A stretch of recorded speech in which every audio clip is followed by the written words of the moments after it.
Welcome to It's the Muppet Show podcast. I'm Heather. I'm Jason. Today we're watching Season 1, Episode 15 with Candice Bergen. Wow. I'm very excited for this one. Yeah, I know you are. So it originally aired November 29th, 1976 in New York. Yeah, and throughout the U.S. at this point, I think. So, Candice Bergen, why do you love her? I know her from Murphy Brown. Yep. I liked Murphy Brown.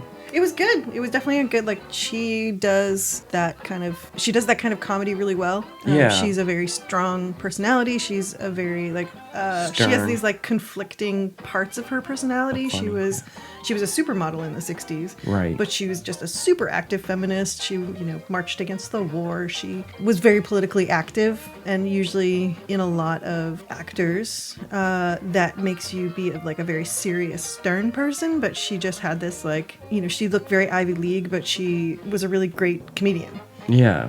Yep. Any true crime fans out there? Sure. May know her from...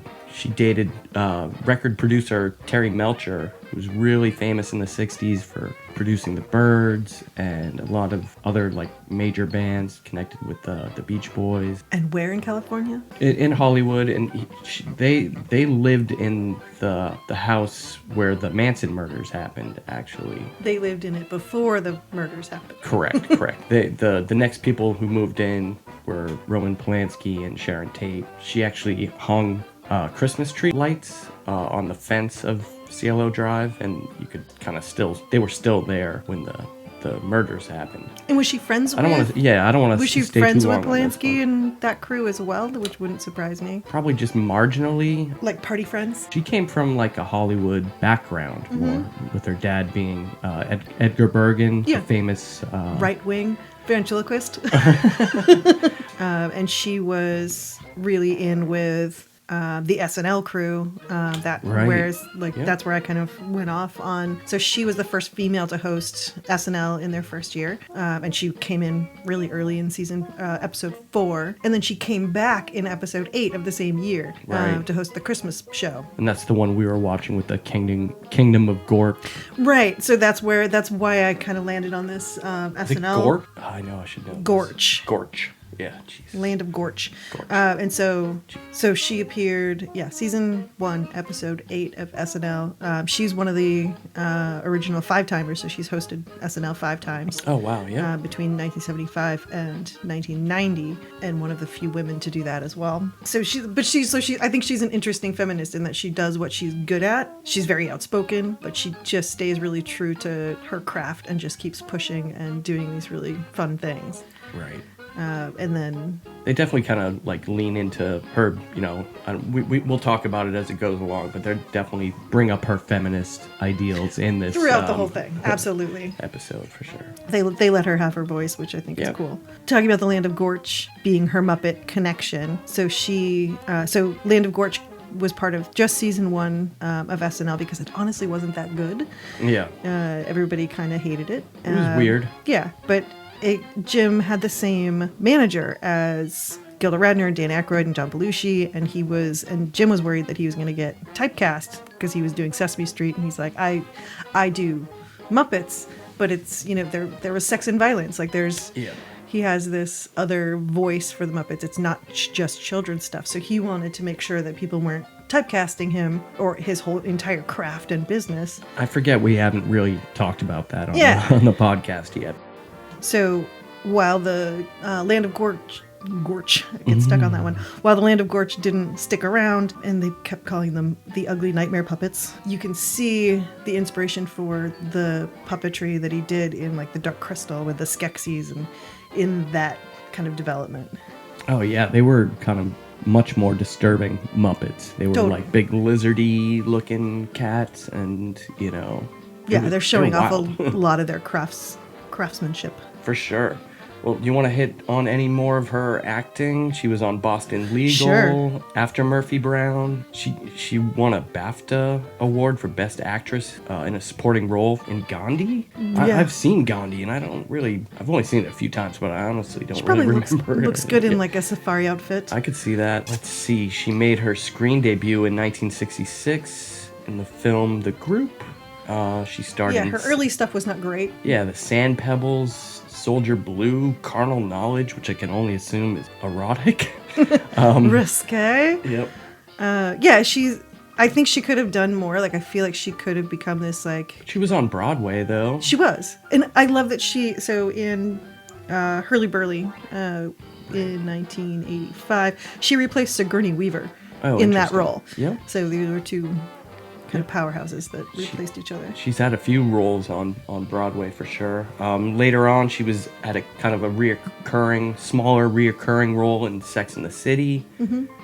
She was in the film Miss Congeniality in 2000. Yeah, she did a bunch of rom-coms, which of course I can't stand rom-coms, so I have not seen any of them. Oh, interesting. Miss Congeniality. You like dance movies. I like dance movies. It's true. Sweet Home Alabama, The In-Laws, Bride Wars, that sort of stuff. Home Again. The Book Club. Nothing I actually want to see. But I feel like she could have this like Meryl Streep level career. Like, she's just such a strong actor. Well, she won like 5 Emmys, right? Right, for Murphy Brown. Like everything was Murphy Brown. Accepting them, I think, is she's one of the. I think there's a few actors in Hollywood. I think Dan Larroquette. You just have to stop getting Emmys. You can't get any more. No, he requested. He's like, hey, listen. Oh. Don't nominate me anymore. This is ridiculous. And I think her and Larroquette. I mean, that makes sense. I don't mind being fact checked on that. No, that's fine. Pretty good about that statement. But yeah, it's interesting. We'll get into it. She's an interesting choice. I understand why she's here. Yeah. But it's an interesting choice. Sometimes I think it she's seems better. like an interesting choice, I think, for us, because we don't know how like deep she rolled with all of these comedians. Right, I forget that too. Yeah. All right, you want to fire it up? Let's do it. Yeah. It's the Muppet Show. As always, everyone's looking nice. The musical intro is sharp.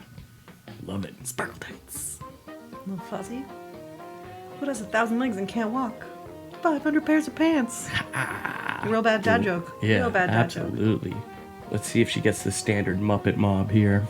Miss Candice Bergen. Yay! I think they're very respectful of her. They're not mobbing her. They're respecting her personal space. They are. I like that. I think that's gonna be kind of like the theme here. Okay, this time when Gonzo comes down, he's sporting a boxing glove and backhands the O. And it sounds like the ringside bell of a boxing match. So we're on. Bing! So when Kermit refers to Candice Bergen as a well-rounded person, as far as being an actress, a photographer, a writer, or world traveler, Statler and Waldorf catcall her from their booth. Mm-hmm. And Kermit calls him male chauvinist pig. We're not going to have those male chauvinist pig jokes. Of course, Piggy takes offense to the pig jokes. Absolutely. So she's a little hot and threatens to walk out, actually, if she doesn't get the opening number. Not just her walking out, but Candice walking out as well. And, of course, Kermit acquiesces to these demands. What do you think about the Ms.? They really lean into the Ms. Bergen. I think she went by Ms. That was a thing. No, yeah, but they just keep... You'll see. Yeah, they say so we have subtitles going. And they say Miss M-I-S-S, but she was very much a Ms. So, Ms. Bergen. Right. They're doing it on purpose. Yeah, right. Yeah. Piggy's like, listen, I'm standing up for my rights, Turkey. Yeah. I'm gonna open this. I'm gonna open this show with my number. Thank you, my love. Oh, what a surprise. With the kissy and whatnot. Mm-hmm. Kermit still kind of gets the last that the word. Frog is a pig. Yeah. So yeah, Kermit announces Piggy's act, the song "What Now, My Love," and what do we have here? Wow, I love this set from the get-go. Mm-hmm. Very like Turkish harem, which is an interesting follow-up to the Equality. Right. Yeah, that is kind of weird because she's kind of laid out on this Turkish lounge. Mm-hmm. So yeah, like I said, Miss Piggy is performing "What Now, My Love." She's being backed up by 3 Whatnot Muppets. Going bum, bum, bum, bum, bum, bum, bum, bum. So, yes, What Now, My Love is the English title to it's actually a French song. And I'm not even going to try to pronounce it. Because we can't even pronounce Spanish today. Right, or the 2 French composers and lyricists, the French composer and lyricist that wrote it. but the written lyrics in English were written by Carl Sigman. Carl famously wrote the lyrics to Where Do I Begin, which was the theme song to the movie Love Story, which was performed in the Lena Horne episode by Rolf and Zoot instrumentally. Can I just interject for a second? So her backup singers are just like physically attacking her at this point. Well, they've been transforming from humanoid Muppets into fanged whatnots here. Yeah. And I love this. Yeah, she to the bow, bow, bow, bow, bow, bow. Mm-hmm. They're chasing her through, and it's fantastic. So we're backstage now, and oh god. So we have Fozzie Bear calling out "Wire for Kermit the Frog, wire for Kermit the Frog." These are all visual gags. Yeah. But a wire metal hanger. Yep. Like, this is just a terrible image to bring in. And it's the second time you've said that. Yes. Because in the Florence Henderson episode, they do the same thing. Yeah, and there's a wire for Florence Henderson. Not a cool thing to do. Right. I don't know why anybody let them do that. Well, here we go, because Kermit is announcing the next act featuring Candice. And this... Ms. Candice Bergen. Ms. Candice Bergen, exactly. And this is... Do you like this bit? I love this bit. I do. We have the hillbilly singer singing the song, Put Another Log on the Fire. And we're in a cabin scenario here. What is Candice dressed like here? Apparently that like prairie look that's really popular right now. Oh, interesting. Yeah. But yeah, she looks like she's from Little House on the Prairie. And she's doing various tasks per the hillbilly singer's wants and desires. The entire song is put another log on the fire, change the tire on the car. Right.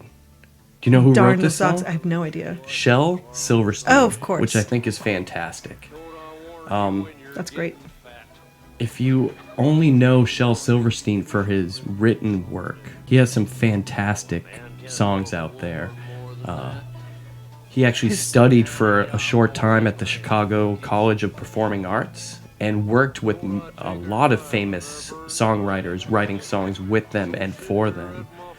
And he's so sarcastic. Yeah, it's his sarcasm great. is fantastic, which I think comes through in his like children's poems. It does. But now we're reaching the end of the skit where she's just had enough. She breaks the Fishing pole, throws it in the fire. She takes off her prairie outfit. Yep.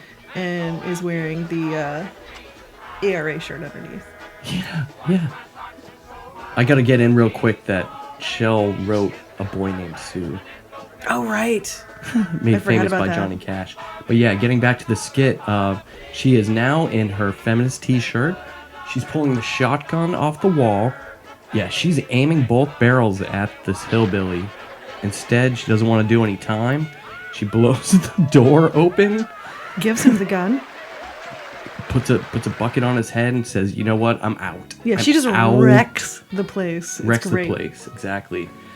That was awesome. And she doesn't, I love like, that. in a lot of these skits, she doesn't say anything. Like, Yeah. it's like she's doing a Just lot giving with her dirty facial looks. expressions. Yep. So we're backstage. Oh my god. Jeez, that was loud. Sorry. We're backstage again, and Fozzie comes in. Letter for Kermit the Frog. Letter for Kermit the Frog, and gives Kermit the letter, a physical letter R. Oh my god. Yeah, but he does say it's not a bad joke. I guess. And then he tries to pull it on Scooter. Right. And I don't know. I don't think it was great. I don't think it was a great joke. No, but also Scooter doesn't fall for the joke. He doesn't give him the line. But Fozzie comes in and is like, funny. You can't do what I do. Hey, we're at the dance. We got Janice. We have Green Frackle telling his partner he was the teacher's pet. And smacks her with his nose. It's really weird. These are always weird. Mm-hmm. Floyd and Janice. They always do. Janice, sorry. Yep, they're doing a Queen of England joke. Oh, you dance. Oh, you remind me of Rogers. Oh, Ginger Rogers? No, Roy Rogers. Oh. Yeah. Jeez. Mildred and George are just rocking it. Does he have a knife in his hand? It looked like it. No, I think we're seeing the wires. Oh, sure. Yep. Oh, the balloon head Muppet pops. He has a pin. He pops the balloon head. Yep. Wow.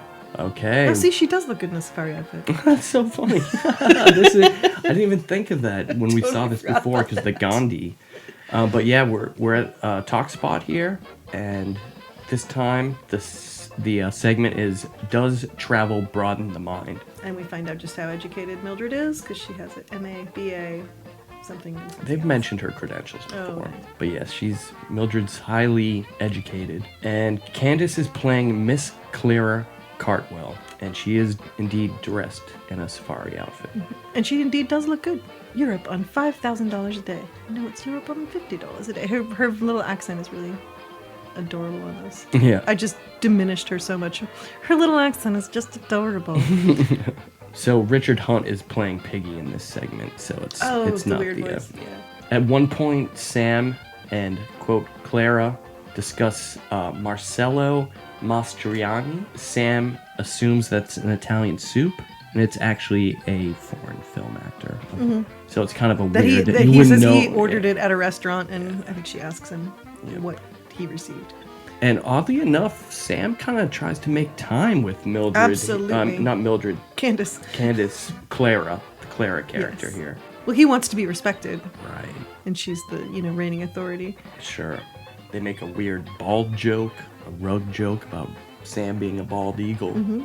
Yeah. Oh, and then Discourse, Mildred right? and Piggy go at it. Oh, geez. Okay. I spoke too soon because Piggy's, wow, God, she loves that finishing stomp. Mm-hmm. She will. Okay, listen. If Miss Piggy's coming at you, be prepared for two things: some sort of frontal chop. Yep. And if she a curb gets stomp. If she gets you down, she protect your head because she's gonna curb stomp you. It's insane. I missed why the entire thing was on fire. It doesn't matter. Right, UK spot. Here's Rolf. Yes, we are indeed at the UK spot, and we do indeed have Rolf the dog. And this is a riot. I'm going to try to explain this quickly because Rolf has to do this quickly. He's performing the song It's Not Where You Start, and it's from the musical Seesaw, which came out in 1973 with music by Cy Coleman and lyrics by Dorothy Fields. And Dorothy Fields is important because she wrote, among other things, On the Sunny Side of the Street and The Way You Look Tonight. Right. And was also one of the writers of the book and script for Annie, Get Your Gun. The bit here is Rolf performs the song straight the first time. Mm-hmm. And then Scooter comes out and says, hey, listen, you still have more time for your skit. So you have to do it again. And then he comes out and says one more time that it's his uncle's favorite song. He wants to hear it again, but this time he only has 20 seconds left. It speeds up twice, but he performs it 3 times. Mm-hmm. And it's awesome. He definitely brings up his uncle again. Yeah. I'll know.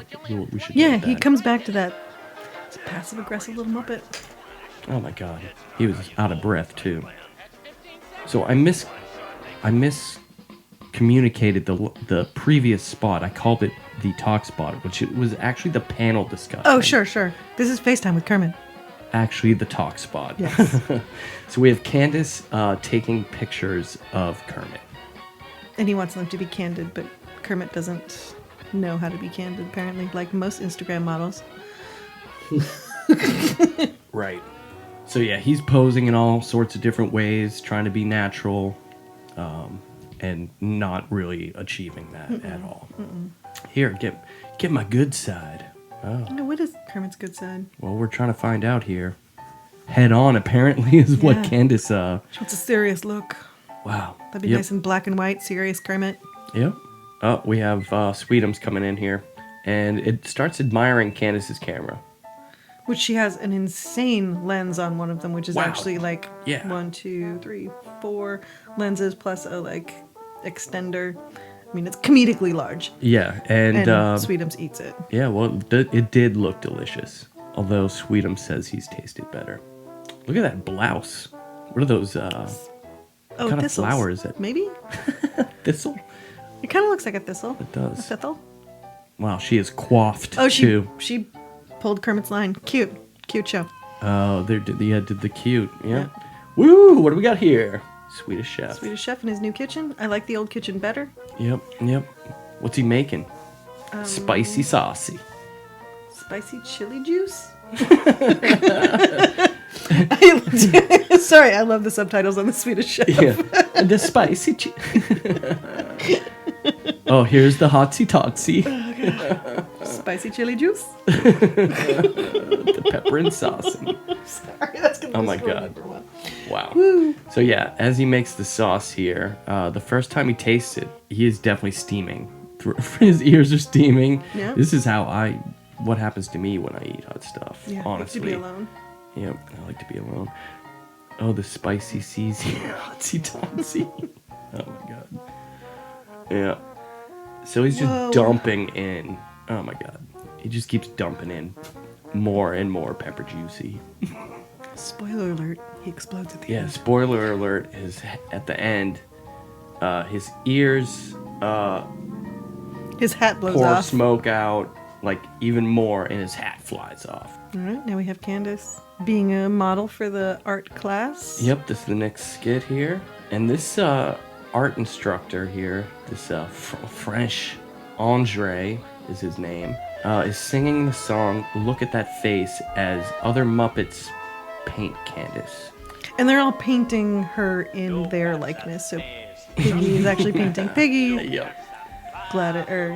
Mildred is painting Mildred. And she's Candice is pulling faces the whole time. Like there's just these really like close in shots on her face, and she's like crossing her eyes and doing like funny things with her nose, which makes me think she would be a good Bewitched. Oh yeah, right. She just did the Bewitched nose for sure. Oh yeah, Gonzo's there, painting her with a big Gonzo nose. Yeah. And so this is the second skit that she's in where she doesn't talk through the entire thing. Right. She's just pulling faces, like you said. Yeah. So this song, Look at That Face, comes from the musical The Roar of the Grease Paint, The Smell of the Crowd, which was a musical and a book with lyrics by Leslie Bercuse and Anthony Newley. Let's see. A lot of people have performed this song, such as Barbra Streisand and Sammy Davis Jr. Bercuse and Newley got an Academy Award nomination for Willy Wonka and the Chocolate Factory, the music from that. And Bercuse singularly won an Academy Award for the 1967 Dr. Doolittle's Talk with the Animals. I really like Animals painting in this. It's very Jackson Pollock. Yeah. And at it's the well end, done. Andre here says, "Why aren't you painting your subject?" Paint what's in front of you. And so Right. he goes and paints Candice. Right. Literally And, paints Candice with blue paint. Yeah. You know, because Animal has been known to cross some lines. I'm glad that's all he did, Yeah, honestly. very true. Could have been so much worse. Yep. So backstage again, Fozzie enters with a note for Kermit this time. And it happens to be a G sharp provided by 3 singing frogs. Mm-hmm. Ah, waka waka. Oh, and then he slams his hand in the door. Ooh, ouch. Kermit's My hand. fingies. My fingers. Little frog fingers got. Okay. Yeah. Okay, Piggy. Yeah, Piggy's going hard on the laughing gas. Oh my God. So we're back to Veterinarian's Hospital. Holy hell, that was like 10 full Yeah. seconds on the laughing gas for Piggy. And then she just casually walks away, as opposed to passing the God F out. almighty. Jeez, I didn't even get to say, yeah, this is Veterinarian's Hospital. And we have Behemoth, that large orange monster, kind of. And he's in for a tummy ache and a sore throat. Oh, God. So Dr. Bob hits his stomach with a hammer. Because he wants a stomachache. Oh, he won't. No. That's the play on words. He's like, I'm here for a stomachache. So Dr. Bob gives him a stomachache as opposed to solves the stomachache. God. But he's eating Kermit. Well, he's got a frog in his throat. And Kermit comes out of his throat, presumably again half digested. Yes. Announces that he's gonna cancel the act if this doesn't stop soon. Oh, I'm surprised they good didn't use one of the God. other. Well, I guess other frogs can't cancel the act, but Yep. it's pretty rare for Kermit to just show up in an act. Holy God. So yeah, Okay. that ended quickly there. Yep, back to Fozzie doing the topper for his running gag. Yep, and this time he has flour for Kermit the Frog. Flour for Kermit the Frog. And guess what? It's important. Boom, boom, boom. It's a bag of. That's a bag of artisanal small batch flour. It really is. In very That branding was it brilliant. was really nice branding. It's stuff you get in Portland, Oregon or something. I feel like Main Grains kind of pulled that off. But yeah, Kermit gets dusted with flour here.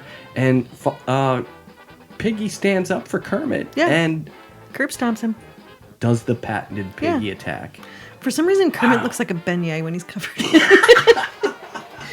He did Look at him look like, I kind of want a beignet right now. Yeah, behind the scenes, it is Sunday, and we are thinking brunchy, but he did look like a little beignet. Oh my god.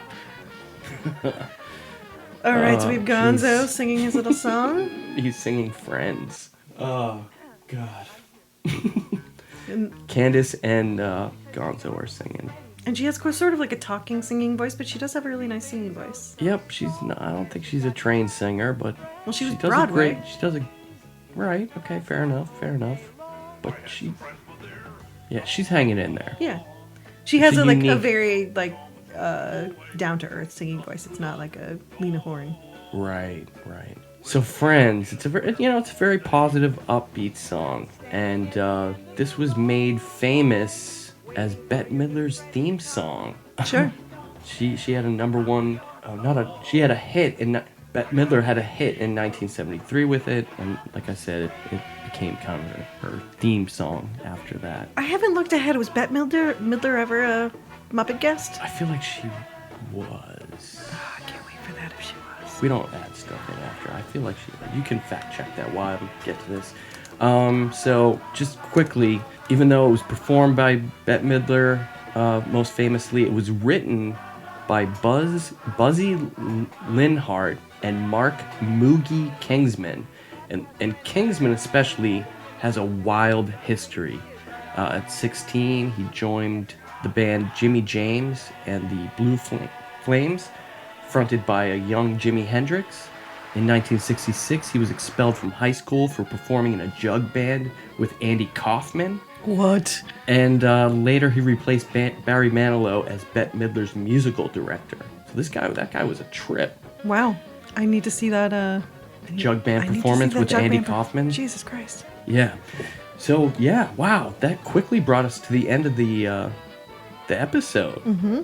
And Fozzie's doing the little closing. Right. The only reason Fozzie's kind of doing the closing is because Kermit is kind of stalking Fozzie with a pie. Oh, right. Pie for Fozzie the Bear. Okay, let's talk about this cream pie. Also doesn't look good. That's No. yeah. And she also Oh god. Kermit also misses Fozzie a little and got Candice. That was awesome. But definitely does not look delicious. Does not look delicious. Yeah. And there's a pretty good Muppet Mob at the end. She's very happy. Yeah, with she had a things. great smile at the end for sure. Wow, that was a crazy episode. Yeah. It was fun. I liked it. Oh, are you looking for Bette Midler still? Mm-hmm.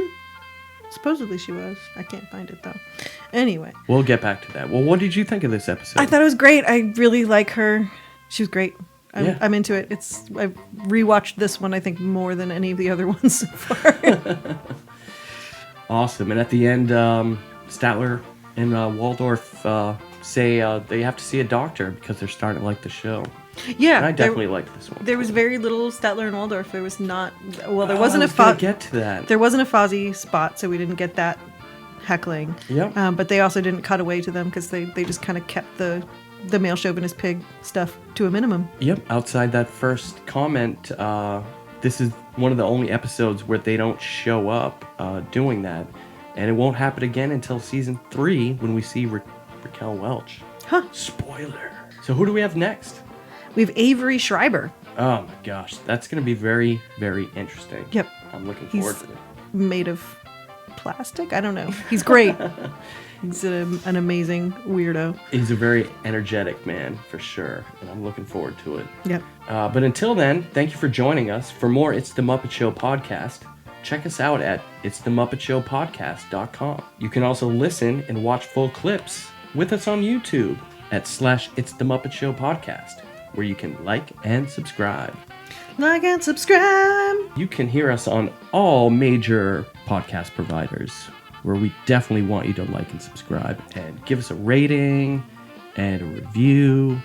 You can also reach out with questions or comments at MuppetShowPodcast@gmail.com. Wow, that's so easy to remember. Is it? Her? But awesome. Thanks, and we'll see you next time.